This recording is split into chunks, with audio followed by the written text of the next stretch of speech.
What if you're not insecure?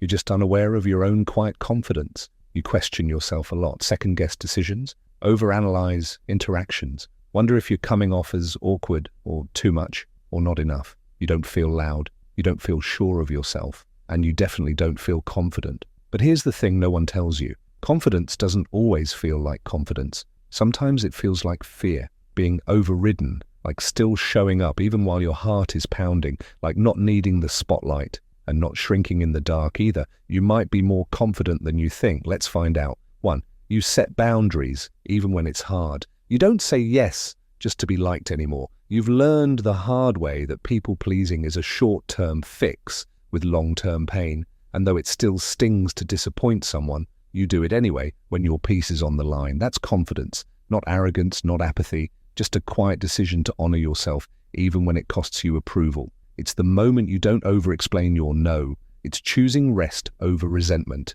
It's realizing that love built on self-abandonment isn't really love. Confidence doesn't always look like bold declarations. Sometimes it sounds like silence, a pause before you agree, a breath before you respond, a choice to stay true to yourself, even if no one claps. 2. You ask for help without feeling ashamed. For a long time, you thought independence meant doing everything alone, but now you know that confidence isn't about pretending you have it all figured out. It's about knowing when you don't, and not making that mean something about your worth. You reach out, you say, "I'm struggling," or "Can you show me how?" You let go of the pride that made suffering feel noble, because you've learned the strongest people aren't the ones who never fall. They're the ones who get up, sometimes with a hand stretched towards someone who's been there before. That's real confidence, the kind that doesn't perform, the kind that lets you be human. 3. You don't chase attention, but you no longer hide. There was a time you'd shrink to make others comfortable,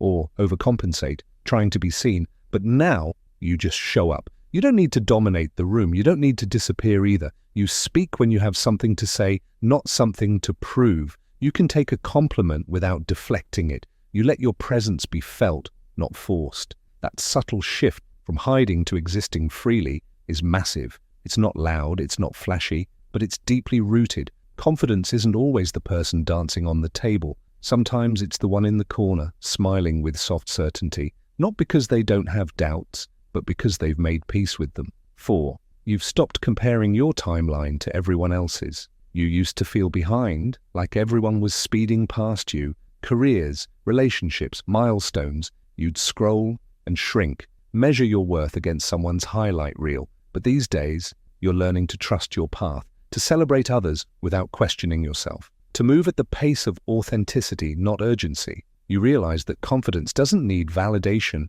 from speed. It just needs alignment. Because true confidence isn't built in competition. It's built in clarity. Clarity about who you are, what matters to you, and what you're willing to wait for, even when it's hard. 5. You take up space without apology. Not loudly, not aggressively, but unapologetically. You raise your hand, you speak up in meetings, you express your needs in relationships, you walk into rooms without scanning for permission. And when the old voice whispers, "Who do you think you are?" you answer, "Someone who belongs," even when you don't feel like it. Because here's the truth. Confidence isn't about feeling worthy every second. It's about deciding you are, and acting like it anyway. 6. You own your past without letting it define you. There are chapters you don't read out loud, mistakes, failures, things you wish you could do over, but instead of hiding them, you've started integrating them. You say, "Yeah, that happened, but it's not all I am." You see your scars not as flaws, but as evidence that you've lived, learned, and grown. You're no longer trying to rewrite history. You're building from it, and that takes more confidence than pretending it never happened. 7. You feel fear and still move forward. This might be the biggest one. You're still scared, still unsure, still shaky sometimes, but you don't let fear make the final call anymore. You apply for the job, you set the boundary, you say how you really feel, not because you know it'll work out, but because hiding costs more than failing. You've learned that courage isn't the absence of fear, it's the refusal to be ruled by it. That's confidence.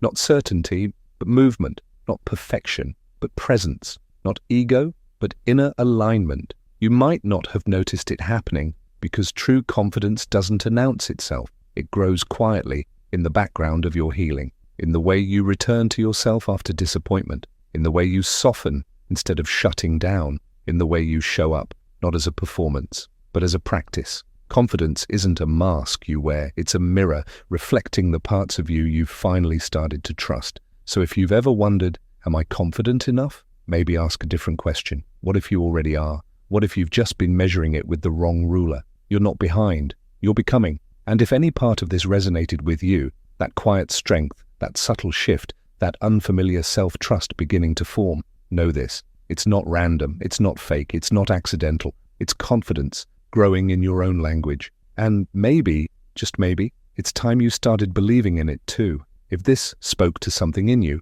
share it, reflect on it. Let someone else know they're not alone in this quiet becoming. We're all learning to trust ourselves again, together.